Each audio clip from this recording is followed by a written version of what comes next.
نئے ممبر پر خطبہ جمعہ ہے، تو ممبر پر بیٹھتے وقت مجھے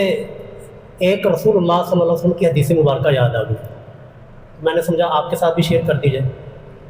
اسی طرح رسول اللہ صلی اللہ علیہ وسلم کے زمانہ مبارک میں نیا ممبر لایا گیا اور رسول اللہ اس ممبر پر تشریف فرمائے۔ آپ خطبہ دینے کے لیے کھڑے ہوئے تو مسجد کے ایک کونے سے رونے کی، چیخنے چلانے کی آوازیں آنے لگی۔ اب سارے صحابہ کرام ادھر ادھر دیکھ رہے ہیں کہ یہ آوازیں کہاں سے آ رہی ہیں، کون رو رہا ہے؟ صحابہ کرام کہتے ہیں جس طرح اونٹ کا، بکری کا بچہ روتا ہے، چیختا ہے، چلاتا ہے، اس طرح ہمیں آوازیں آ رہی ہیں، لیکن آ کہاں سے رہی ہے، کون رو رہا ہے، کوئی پتہ نہیں چل رہا۔ لیکن محبوب سمجھ گئے۔ رسول اللہ ممبر سے اترے اور مسجد کے کونے میں وہ کھجور کا پرانا درخت جس کے ساتھ ٹیک لگا کر آپ خطبہ دیا کرتے تھے، آپ جمعہ پڑھایا کرتے تھے، وہ پڑا ہوا تھا۔ رسول اللہ صلی اللہ علیہ وسلم نے جا کر اس کھجور کے تنے کو اس طرح سینے کے ساتھ لگا لیا۔ جو ہی رسول اللہ نے سینے کے ساتھ لگایا تو اس سے رونے کی آوازیں اور رونے کی جو چیخنے کی آوازیں آ رہی تھی وہ ختم ہو گئی۔ تو پھر رسول اللہ صلی اللہ علیہ وسلم نے ارشاد فرمایا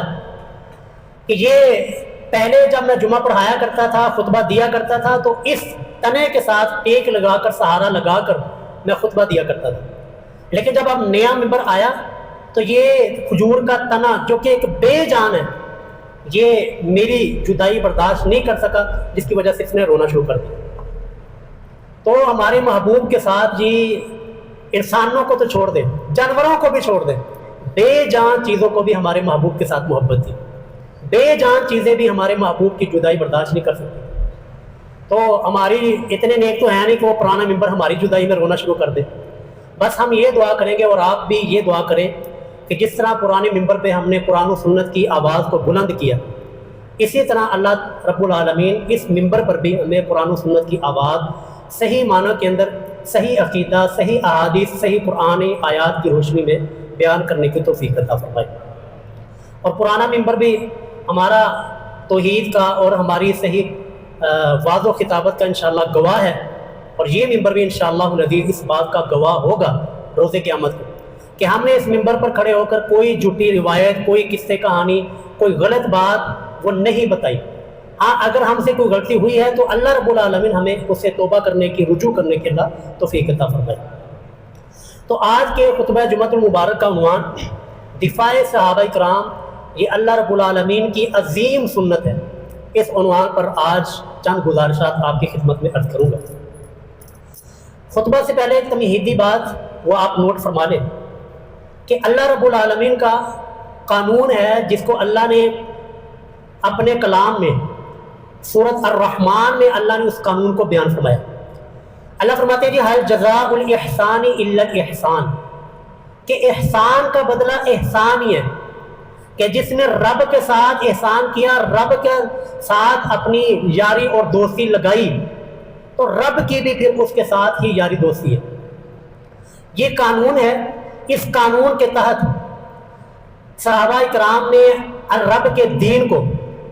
اگر مال کی ضرورت پڑی ہے تو صحابہ کرام نے اپنا مال، اور مال بھی اعلیٰ قسم کا، اعلیٰ ترین، محبوب ترین قسم کا مال اٹھا کر محبوب کی جوڑی میں ڈال دیا۔ ہمارے ہاں تو یہ ہوتا ہے نا کہ ہم دیکھتے ہیں جو کہ چیز پرانی ہوگی، ٹوٹنے پجنے والی ہوگی، بیکار ہو گئی، کپڑے کسی کے پہننے کے لائق نہیں رہے، گندے ہو گئے، پھٹے ہوئے پرانے کے لائق ہو گئے، اب ہماری سوچ ہوتی ہے کسی نہ غریب کو دے دیے جائے۔ جبکہ یہ اللہ کے ولی، یہ صحابہ کرام رسول اللہ کے تربیت یافتہ، ان کا کیا رویہ تھا؟ لن تنالوا البر حتى تنفقوا مما تحبون، یہ آیت اترتی ہے۔ صحابہ کرام دیکھتے ہیں کہ مجھے سب سے پیارا اور سب سے محبوب ترین مال مجھے کون سا ہے؟ تو دیکھا کسی صحابی کو باغ وہ بڑا پیارا تھا، کسی صحابی کو جو چیز پیاری تھی، محبوب تھی، اس نے وہ محبوب ترین مال اٹھا کر اللہ کے نبی کی جولی میں ڈال دی۔ اور جب رب کے دین کو ان کے خون کی ضرورت پڑی ہے تو صحابہ کرام نے اپنا خون اللہ کے دین کے لیے وقف کر دیا۔ جب رب کے دین کو ان کی جانوں کی ضرورت پڑی ہے تو صحابہ کرام نے جانیں دینے سے بھی گریز نہیں کیا، بلکہ اپنی جانیں رب کے دین کے لیے قربان کر دی۔ رب کے دین کو جب محمد رسول اللہ صلی اللہ علیہ وسلم کی حفاظت کی ضرورت پیش آئی تو صحابہ کرام نے اپنی جانیں دے کر اپنا سارا کچھ لگا کر رب کے دین کی اور محمد الرسول اللہ صلی اللہ علیہ وسلم کی دین کی حفاظت کی ہے۔ اور جب بھی رب کے دین کے اوپر اعتراض اٹھایا اور جب بھی رب کے دین کے اوپر کفار نے انگلی اٹھائی تو یہی صحابہ کرام کی جماعت اٹھ کر رب کے دین کا دفاع کرتی ہے۔ جب بھی امام الانبیاء کے اوپر انگلی اٹھی، جب بھی امام الانبیاء کے اوپر اعتراض اٹھایا گیا تو یہی صحابہ کرام کی جماعت اٹھ کر اپنے نبی کے دین کا یہ دفاع کرتی ہے۔ یہ ہے جی صحابہ کرام کا رب کے دین کے ساتھ احسان۔ اور رب کا قانون کیا ہے جی؟ هل جزاء الاحسان الا الاحسان، کہ احسان کا بدلہ احسان ہے کہ جب یہ انہوں نے سارا کچھ رب کے دین کو دے دیا، اپنی جان دے دی، جوانی دے دی، صحت دے دیا، مال دے دیا، تو جب ان کے اوپر اعتراض اٹھائے، جب ان صحابہ کرام کی ذات کے اوپر اعتراض ہوا ہے، جب ان صحابہ کرام کے دفاع کی بات آئی ہے، تو پھر رب بھی اللہ رب العالمین نے پھر آسمان سے قرآن ہی نازل کیا، کیونکہ یہ رب کے دین کے اور رب کا دین ان کا،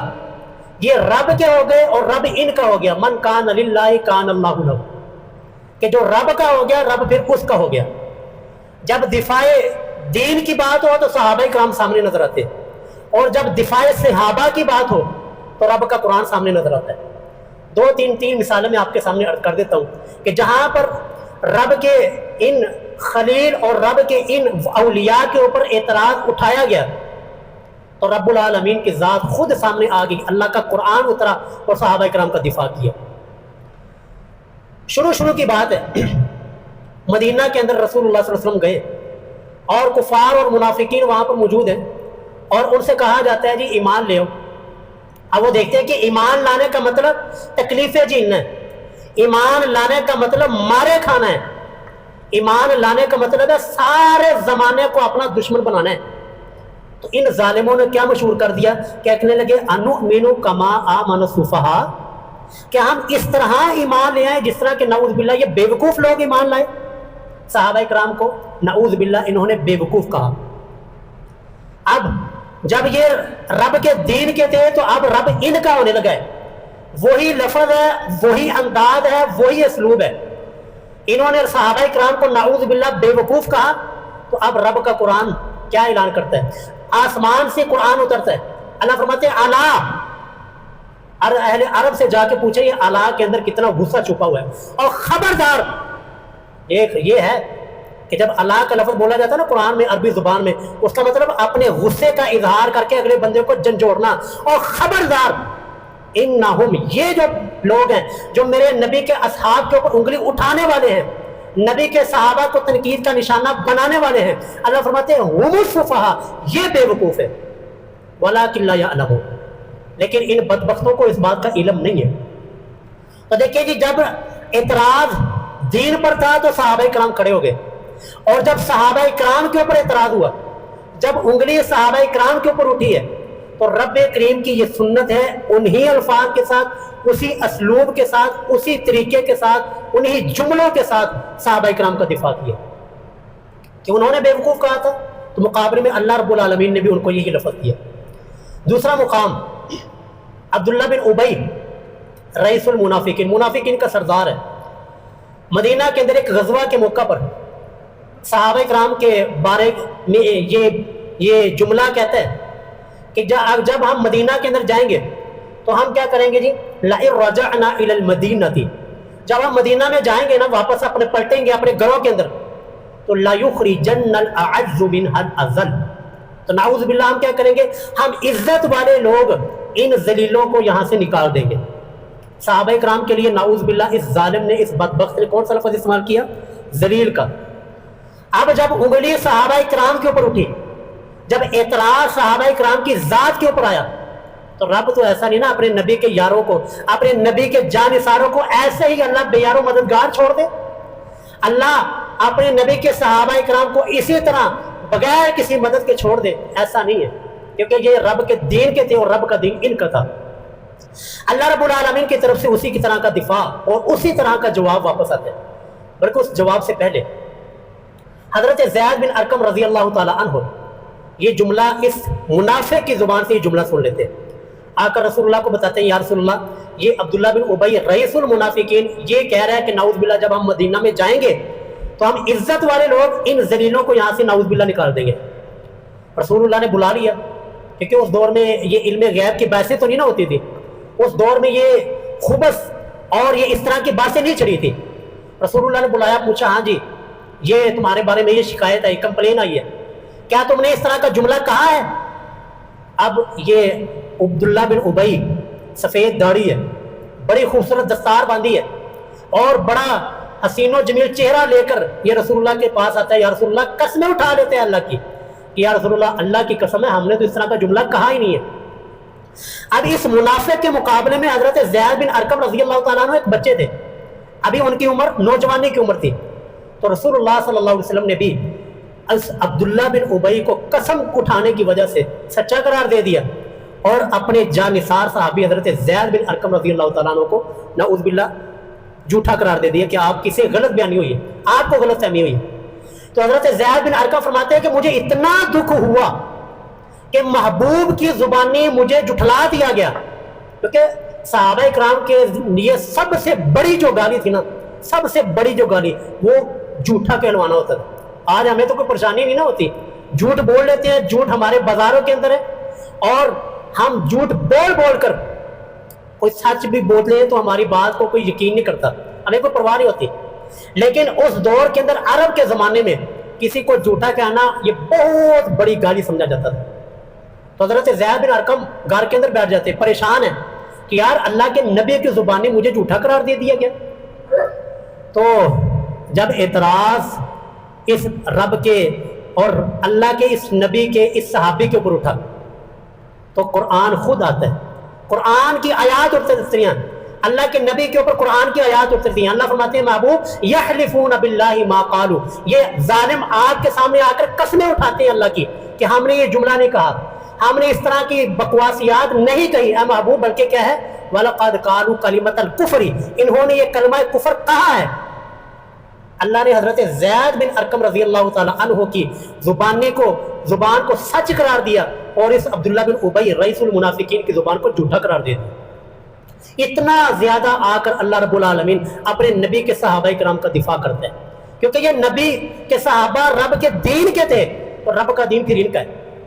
جب اعتراض رب کے دین کے اوپر اٹھتا ہے تو صحابہ کرام سامنے آتے ہیں, تو جب صحابہ کرام کے اوپر اعتراض اٹھتا ہے تو رب کا قرآن سامنے آتا ہے, الجزاء الاحسان الا الاحسان. تیسرا مقام جی سیدہ عائشہ طیبہ طاہرہ رضی اللہ تعالی عنہ ام المومنین, ہماری ماں سلام اللہ علیہا. سیدہ عائشہ رضی اللہ تعالی عنہ کے اوپر تہمت لگتی ہے, اتنی پریشان اور اتنی غم زدہ کہ روتی رہتی ہیں, پریشان ہیں, غم زدہ ہیں اور تہمتیں لگانے والے بڑے خوش ہیں کہ جی ہم نے بہت بڑی ایک پراپیگنڈا مدینہ کے اندر مشہور کر دی. رسول اللہ پریشان ہے, آپ کے جانثار اصحاب پریشان ہے کہ یہ معاملہ کون سا پیش آ گیا. اب اعتراض اس سیدہ کے اوپر تھا, ام المومنین کے اوپر تھا, کہ جس کے اسلام کے اوپر اتنا زیادہ اسلام کے اندر حصہ ہے کہ رسول اللہ کی ساری آئلی زندگی کہ گھر کے اندر رسول اللہ کیسے رہتے تھے, آپ کا اپنی بیویوں کے ساتھ کیسا سلوک تھا, بیویوں کے ساتھ آپ کا کیسا رویہ تھا, آپ گھر کے اندر کون سے کام کیا کرتے تھے, ساری روایات بیان کرنے والی سیدہ عائشہ ہے رضی اللہ تعالیٰ عنہ. تو جب انہوں نے رب کے دین کو سہارا دیا, اب اعتراض ان کی عزت کے اوپر تھا, انگلی ان کی ذات کے اوپر اٹھی, رب کے دین کی تھی, رب کا قرآن اترتا ہے. اللہ رب العالمین جی ایک آیت نہیں, دو نہیں, تین نہیں, 17 آیات اللہ رب العالمین اپنی اس ام المومنین سیدہ عائشہ رضی اللہ تعالی عنہ کی شان کے اندر, ان کی پاکیزگی کے اندر, ان کی طہارت کے اندر اللہ رب العالمین یہ 17 آیات نازل کرتے ہیں. سورۃ نور کی 17 آیات نازل ہوتی ہیں جی اس نبی کی بیوی کے بارے میں, ہماری ماں کے بارے میں, اس لیے کہ یہ پاکیزہ ہیں. یہ منافقین جو جھوٹے الزام لگانے والے ہیں یہ غلط ہیں اور یہ جھوٹے اور کذاب ہیں. تو جب اعتراض رب کے دین پر ہو تو صحابہ کرام کھڑے ہوتے ہیں, اور جب صحابہ پہ اعتراض ہو تو رب کا قرآن کھڑا ہوتا ہے. اس لیے خطبے کا میں نے عنوان یہی رکھا ہے کہ دفاع صحابہ, صحابہ کرام کا دفاع کرنا یہ اللہ رب العالمین کی عظیم سنت ہے. ہم اس میں حصہ ڈالتے ہیں, صحابہ کرام کو ہمارے دفاع کی کوئی ضرورت نہیں ہے, لیکن ہم حصہ ڈالتے ہیں اپنی آخرت پکی کرنے کے لیے. اپنی جنت پکی کرنے کے لیے، تاکہ اللہ کی اس عظیم سنت کے اندر ہمارا بھی حصہ آ جائے، اس نیک عمل کے اندر ہمارا بھی حصہ آ جائے۔ تو آخر کے اندر جی بڑی اب بہت ہی ضروری بات عرض کرنے لگا ہوں، اور ایسے کہہ لیں کہ پوری تاریخ انسانی کا صحابہ کرام کے اوپر جو جتنے بھی اعتراض ہو ان سب کا نچوڑ آپ کے سامنے پیش کرنے لگا ہوں۔ صحابہ کرام کے اوپر جتنے بھی اعتراض ہو رہے ہیں نا، جو اتنے بھی اعتراض ہوئے ہیں، ہو رہے ہیں یا ہوں گے، ان تمام اعتراضات کو اگر جمع کیا جائے گا، ان تمام انگلیوں کو اگر جمع کیا جائے نا، تو یہ 4 بڑے اعتراض بنتے ہیں۔ توجہ جی، اب بڑی توجہ کے ساتھ بات سننی، یعنی دفاع صحابہ کرام کے موضوع کے اوپر، صحابی کا دفاع کرنے کے اوپر، اور بڑے سے بڑا رافضی آپ کے سامنے بیٹھ جائے، آپ کو انشاءاللہ کبھی پریشانی نہیں ہوگی، ہمیں فون کرنے کی ضرورت نہیں ہوگی، اور یہ فلانا کہہ رہا ہے، فلانا یہ دلیل پیش کر رہا ہے، فلانا یہ بات کر رہا ہے۔ یہ میں آپ کو ایک قانون بتانے لگا ہوں، ایک چیز آپ کے سامنے یہ عرض کرنے لگا ہوں، اگر آپ نے توجہ کے ساتھ سن لیا، اس کو پلے سے باندھ لیا، دنیا کا پرانا رافضی ہو، نیا ہو، پرانا اعتراض ہو، نیا اعتراض ہو، کوئی بھی اعتراض آپ کے سامنے لے کر آ جائے، یہ 4 قانون آپ نے ذہن میں رکھنے،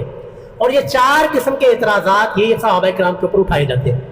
پہلا اعتراض یہ صحابہ کرام کے ایمان کے اوپر بات ہوتی ہے، صحابہ کرام کے ایمان کے اوپر بات ہوتی ہے، فلانا مومن تھا یا کہ نہیں تھا، فلانا مومن تھا دل سے ایک کلمہ پڑھا تھا یا کہ نہیں پڑھا تھا، یہ پہلی بات ہوتی ہے۔ دوسری بات ہوتی ہے صحابہ کرام کے جنتی ہونے کے اندر، فلانا جنتی ہے کہ نہیں، یہ دوسری بحث ہوتی ہے۔ اور تیسرے نمبر پر بحث ہوتی ہے صحابہ کرام کی وہ خطائیں، صحابہ کرام کی وہ غلطیاں جو کہ اسلام لانے سے پہلے ان سے سرزد ہوگی، اسلام قبول کرنے سے پہلے جو ان سے خطائیں ہوئی اس کے اوپر بحث ہوتی ہے۔ اور چوتھے نمبر پر بحث ہوتی ہے، اعتراض ہوتا ہے، انگلی اٹھائی جاتی ہے صحابہ کرام کی ان خطاؤں کے اوپر اور ان غلطیوں کے اوپر جو کہ ان سے اسلام لانے کے بعد ہو گئی۔ یہ 4 قسم کے، ساری دنیا کے اعتراض اکٹھے کر لیں، پرانے ہوں، نئے ہوں، مر گئے ہوں، زندہ ہوں، یا کہ نئے آنے والے ہوں، 4 قسم کے اعتراض ہی کریں گے صحابہ کرام کے اوپر، یا تو ایمان کے اوپر بات کریں گے، یا ان کے جنتی ہونے کے اوپر بات کریں گے، یا ان کے ان لغزشوں کے اوپر، ان خطاؤں کے اوپر بات کریں گے، اور بات کریں گے جو کہ اسلام لانے سے پہلے ہو گئی، یا ان خطاؤں کے اوپر بات کریں گے جو کہ ان سے اسلام لانے کے بعد ہو گئی۔ اس کے علاوہ یہ چوتھی سے کے علاوہ 5ویں کو قسم نہیں بنتی۔ اب ان 4 اعتراضات اور 4 قسم کے جو سوالات اور اشکالات ہیں، اس بارے میں اللہ نے 4 قانون ہی قرآن میں بیان کیے۔ 4 قسم کے اعتراض ہیں، 4 ہی قانون آپ کے سامنے اب کرنے لگا ہوں۔ دنیا کا بڑے سے بڑا رافضی اٹھ کے آپ کے سامنے آ جائے، انشاءاللہ آپ کو کوئی پریشانی نہیں ہوگی۔ پہلا قانون جی، پہلا اللہ نے قانون ذکر کیا، دنیا بھر کے رافضیوں کے اعتراضات کو اٹھا کر ہم اس قانون کے سامنے پیش کریں گے، قرآن کی عدالت کے اندر ہم اس قانون کے سامنے پیش کریں گے، تو وہ قانون جو ہے رافضیوں کے سارے اعتراضات کو پاش پاش کر دے گا۔ سورۃ الانفال 9واں پارہ، اللہ رب 8ویں پارے سے شروع ہوتی ہے، 9ویں پارے پہ جا کے سورت ختم ہوتی ہے۔ اس سورت کے پہلے رکوع میں بھی اور اس سورت کے آخری رکوع میں بھی اول آخر کہتے ہیں نا، اول آخر درود شریف پڑھیا کرو، ٹھیک ہے۔ اب اللہ نے بھی اس سورت کے آغاز میں اور اس سورت کے آخر میں اس اعتراضات کا اللہ نے جواب دیا ہے۔ اللہ نے یہ قانون بیان کر دیا تمام صحابہ کرام کے لیے، اللہ نے قانون بیان کیا جی، اولئک هم المؤمنون حقا۔ اب لائیں گے دنیا جہان کے اعتراضات اکٹھے کر لیں جو صحابہ کرام کے ایمان کے اوپر بات ہوتی ہے، چاہے وہ مہاجر صحابہ کرام ہو یا انصار ہو، چاہے وہ چھوٹے صحابہ ہوں یا بڑے ہوں، چاہے وہ اسلام لانے کے اندر ہجرت سے پہلے انہوں نے اسلام قبول کیا ہو یا ہجرت کے بعد اسلام قبول کیا ہو، یا انہوں نے فتح مکہ سے پہلے اسلام قبول کیا یا فتح مکہ کے بعد اسلام قبول کیا، اللہ نے سارے صحابہ کرام کا تذکرہ کیا۔ پچھلے جمعے میں نے تفصیل کے ساتھ وہ آیت آپ کے سامنے پڑھی تھی، سورۃ الانفال کی آخری 2 آیات میں اللہ نے سارے صحابہ کرام کا تذکرہ کیا، اور پھر آخر میں اللہ نے یہ قانون بیان کر دیا جی، اولئک هم المؤمنون حقا، یہ پکے سچے مومن ہیں۔ اب یہ قانون ہو گیا۔ اب دنیا بھر کے رافضی کسی بھی صحابی کے بارے میں، ایمان کے بارے میں بات کریں گے، وہ صحابی مہاجر ہو، انصار ہو، چھوٹا ہو، بڑا ہو، رتبے میں بڑا ہو، رتبے میں کم ہو، فتح مکہ سے پہلے اسلام قبول کیا ہو، فتح مکہ کے بعد اسلام قبول کیا ہو، ہم اس کا یہ اعتراض قرآن کے اس قانون کے سامنے پیش کریں گے۔ تو قرآن نے کیا قانون دیا جی، اولئک هم المؤمنون حقا، کہ سارے صحابہ کرام پکے سچے مومن ہیں۔ اور پریشانی ہوگی جی آپ کو؟ انشاءاللہ نہیں ہوگی۔ تو صحابہ کرام کے ایمان کے اوپر اگر کوئی بات کرتا ہے تو یہ آپ نے قانون اللہ کا بیان کردہ آپ نے اس کے سامنے رکھ دینا ہے کہ قرآن میں اللہ نے قانون بیان کیا سارے صحابہ کرام کے بارے میں، اولئک هم المؤمنون حقا، ٹھیک ہو گیا جی۔ دوسرا اعتراض، صحابہ کرام کے جنتی ہونے کے اوپر کیا جاتا ہے. جنتی ہونے کے اوپر بحثیں کر رہے ہوتے ہیں. اور کون بحثیں کر رہے ہوتے ہیں؟ جن کا اپنا جنت میں جانا کنفرم ہے یا کہ نہیں. وہ ان لوگوں کے بارے میں بات کر رہے ہوتے ہیں جنہیں اللہ نے دنیا کے اندر ہی جنت کے سرٹیفکیٹ عطا کر دی. تو اس بارے میں بھی قرآن کے جو قانون اللہ رب العالمین نے جو بیان فرمایا نا، وہ میں آپ کے سامنے عرض کر دیتا ہوں. اللہ رب العالمین نے اس صحابہ کرام کے اگر کوئی جنتی ہونے کے اوپر بحث کرتا ہے تو آپ نے قرآن کا قانون اس کے سامنے رکھنا ہے. جی قُلْ لَوْ وَعَدَ اللَّهُ الْحُسْنَى، سورۃ الحدید کی آیت ہے 27واں پارہ. اللہ فرماتے ہیں وہ لوگ جنہوں نے اس فتح مکہ سے پہلے اسلام قبول کیا اور وہ لوگ جو کہ فتح مکہ کے بعد جنہوں نے اسلام قبول کیا، کلن سارے کے سارے، وعد اللہ الحسنى، اللہ کا وعدہ اس کے ساتھ حسنہ کا ہے. اب حسنہ کی تفسیر بھی قرآن میں ہوئی ہے. سورہ یونس 11واں پارہ، اس میں الحسنہ کی تفسیر اللہ نے بیان کی ہے کہ حسنہ سے مراد کیا ہے. اللہ فرماتے ہیں جی للذین احسنوا الحسنى وزیادہ، کہ جن لوگوں نے نیکی کی ان کے لیے حسنہ یعنی جنت ہے، وزیادہ اور اس سے بھی کچھ زیادہ ہے یعنی دیدار باری تعالیٰ، اللہ کا دیدار ہے. تو حسنہ کی تفسیر اللہ نے خود قرآن میں کی ہوئی ہے. تو اللہ کیا فرماتے ہیں وَكُلًّا، سارے کے سارے اصحاب کے ساتھ، وعد اللہ الحسنى، اللہ کا وعدہ حسنہ کا ہے یعنی جنت کا ہے. آپ سوچ رہے ہوں گے اس آیت کا توڑ انہوں نے لب لیا ہے، اس آیت کا توڑ انہوں نے تلاش کر لیا ہے. تو میں نے دوسری آیت آپ کے سامنے عرض کی تھی پچھلے جمعے، آج صرف اشارہ کر دیتا ہوں. اللہ فرماتے ہیں یوم، سورۃ تحریم کی آیت ہے، یوم لا یخزی اللہ النبی والذین آمنوا معہ، کہ اللہ ذلیل و رسوا نہیں کرے گا کس کو؟ النبی، اپنے نبی کو، اور والذین آمنوا معہ، اور ان لوگوں کو جو اس نبی کے ساتھ ایمان لائے. کون ایمان لائے تھے جن نبی کے ساتھ؟ صحابہ کرام. تو رب نے یہ قانون ہمیں دے دیا کہ اللہ ان کو قیامت والے دن ذلیل و رسوا نہیں کرے گا. اب قرآن نے ہی ہمیں بتایا ہے کہ ذلیل و رسوا کا معنی کیا ہے، مطلب کیا ہے، تفسیر کیا ہے، تشریح کیا ہے.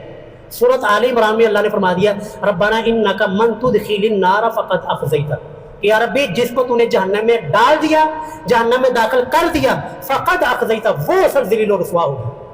تو صحابہ کرام کے بارے میں، نبی کے بارے میں قرآن نے ہمیں کیا قانون دیا جو کہ جنتی یا جہنمی کے بارے میں بحث کرے، ہم اس کی یہ بات اٹھا کر قرآن کی آیت کے سامنے، اس قانون کے سامنے پیش کریں گے تو یہ قانون اس کی اس بحث کو اٹھا کر ردی کی ٹوکری کے اندر پھینک دے گا کہ رب نے تو اعلان کر دیا کہ سب کے ساتھ حسنہ کا وعدہ ہے، اللہ کسی کو بھی ذلیل و رسوا نہیں کرے گا. تو بعد کے اندر آنے والا کوئی بھی انسان ان کے جنتی ہونے کے اندر بات نہیں کر سکتا. تیسرے نمبر پر تیسرا اعتراض صحابہ کرام کے ان خطاؤں کے اوپر، ان لغزشوں کے اوپر ہوتا ہے جو کہ خطائیں ان سے اسلام لانے سے پہلے ہو گئی، اسلام لانے سے پہلے ان سے خطائیں ہو گئی. وہ بے شمار آپ کو چیزیں مل جائیں گی. حضرت خالد بن ولید کا رضی اللہ تعالیٰ عنہ کہتا ہے کہ غزوہ احد کے اندر سید جو رسول اللہ کے دانت مبارک شہید ہوئے تھے وہ حضرت خالد بن ولید رضی اللہ عنہ کے کافرے کی وجہ سے ہوئے تھے. باقی اور آپ کو حضرت معاویہ کے بارے میں، حضرت ابو سفیان کے بارے میں لوگ بے شمار چیزیں پیش کریں گے. اب اس کے بارے میں قرآن نے ہمیں کیا قانون دیے، قرآن کیا قانون پیش کرتا ہے؟ سورۃ الفرقان پارہ نمبر 19 اللہ فرماتے ہیں اللہ نے بڑے بڑے جرموں کا تذکرہ کیا کہ قتل ناحق، بدکاری، جھوٹ اور شرک اس کا بھی اللہ نے تذکرہ کیا. اس کے بعد اللہ نے قانون بیان فرمایا الا من تاب وآمن وعمل عملا صالحا، ہاں جو کچھ توبہ کر لے، اعمال اچھے کر لے، صالح اعمال کر لے، اس کے لیے کیا قانون ہے رب کا؟ فاولئک یبدل اللہ سیئاتہم حسنات، کہ اللہ اس کی خطاؤں کو، اس کی لغزشوں کو جو اس سے ہو گئی، اللہ ان کو بھی نیکیوں کے اندر تبدیل کر دے گا. سبحان اللہ تو کہہ دو یار، اس کے اوپر تو سبحان اللہ بنتی ہے کہ اللہ نے یہ قانون بیان کر دیا ان صحابہ کرام کے بارے میں کہ جن سے اسلام لانے سے پہلے خطائیں ہو گئی. اللہ نے کیا قانون بیان فرمایا؟ اگر وہ توبہ کرتے ہیں نبی کے صحابی بن جاتے ہیں، جیسے کہ صحابی بن گئے، تو پھر کیا جی فاولئک یبدل اللہ سیئاتہم حسنات، تو ان کے خطاؤں کے اوپر بات کرتے ہو. رب نے ان کو یہ قانون دے دیا، یہ سرٹیفکیٹ عطا کر دیا کہ رب ان کی خطاؤں کو، ان کی لغزشوں کو بھی اللہ نیکیوں کے اندر تبدیل کر دے. دنیا جہان کے اعتراض اٹھا کے لیں، دنیا جہان کے رافضیوں کے آپ اعتراض اٹھا لیں، اس قانون کے ہم نے سامنے رکھیں گے. یہ قانون خود ہی ان سارے کی ساری بحثوں کو، ان ساری کی ساری تحقیقات کو اٹھا کر گردی کی ٹوکری کے اندر پھینک دے کہ وہ لوگ کہ جن کی برائیوں کو بھی، لغزشوں کو اور خطاؤں کو بھی رب العالمین نے نیکیوں کے اندر تبدیل کر دیا، تو ان کے بارے میں بات کرتے ہو. اب آ رہی چوتھا اور آخری اور سب سے اہم موقع، سب سے اہم اعتراض کہ وہ صحابہ کرام کی خطائیں، وہ لغزشیں، جو کہ اسلام لانے کے بعد ان سے سرزد ہو گئی، اس بارے میں بحث ہو رہی ہوتی ہے، اس بارے میں اعتراضات اٹھائے جا رہے ہوتے ہیں، اس بارے میں قانون نے ہمیں، اسلام نے، قرآن نے، رب العالمین نے ہمیں کیا قانون دیا ہے۔ دیکھیے جی، جب یہ جنگ جمل ہوئی، صحابہ کرام کی آپس میں جنگیں ہوئی، جنگ صفین ہوئی صحابہ کرام کی ہوئی، باقی جو مشاجرات صحابہ کرام کے آپس میں اختلافات ہوئے، اس وقت وحی کا دور نہیں تھا، وحی آنا بند ہو چکی تھی، لیکن میں وہ خطائیں آپ کے سامنے رکھتا ہوں